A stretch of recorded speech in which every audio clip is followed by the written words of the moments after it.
तुलुनाडु के घने जंगलों में एक गांव था, कांतारा। वहां की मिट्टी में सिर्फ हरियाली नहीं, रहस्य भी उगते थे।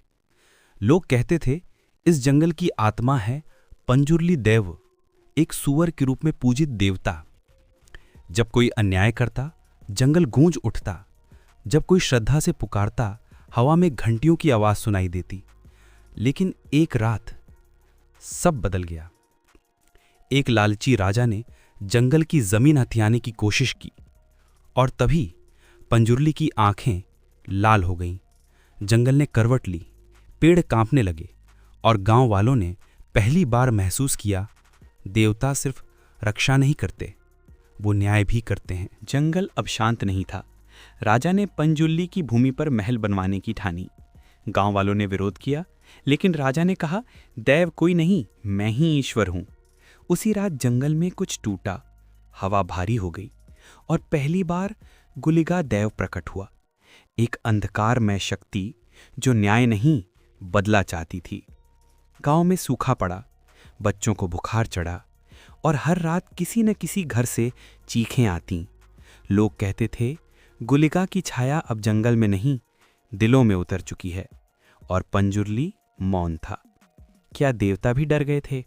गुलिगा की छाया अब गांव को निगल रही थी। लोग डर से पूजा छोड़ चुके थे। तभी एक युवा शिवा आगे आया। उसकी आंखों में डर नहीं, सवाल थे। अगर देवता मौन हैं तो क्या हमें अंधकार स्वीकार करना होगा? शिवा ने प्रण लिया, वो गुलिगा से लड़ेगा।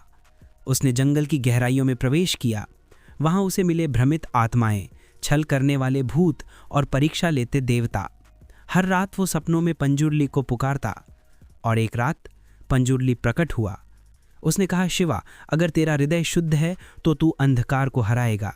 लेकिन याद रख, गुलिगा सिर्फ शक्ति नहीं, वो तेरे भीतर के डर का रूप है। शिवा ने सिर झुकाया और कहा मैं न्याय के लिए लड़ूंगा, चाहे मेरी आत्मा ही क्यों न जल जाए। शिवा अब गुलिगा के केंद्र तक पहुंच चुका था। वहां कोई मूर्ति नहीं थी, कोई चेहरा नहीं, सिर्फ अंधकार। गुलिगा बोला, तू न्याय चाहता है तो अपने डर से लड़। शिवा ने आंखें बंद कीं। उसके भीतर बचपन की चीखें, गांव की पीड़ा और जंगल की पुकार गूंजने लगी। तभी पंजुर्ली की शक्ति जागी। एक तेज प्रकाश फैला। गुलिगा चीखा, यह असंभव है।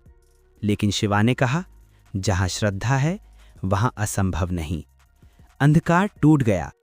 जंगल ने सांस ली, नदियां बहने लगी और गांव वालों ने पहली बार देखा एक इंसान ने देवता बनकर न्याय किया। राजा ने अपनी गलती मानी और कांतारा फिर से जीवित हो गया।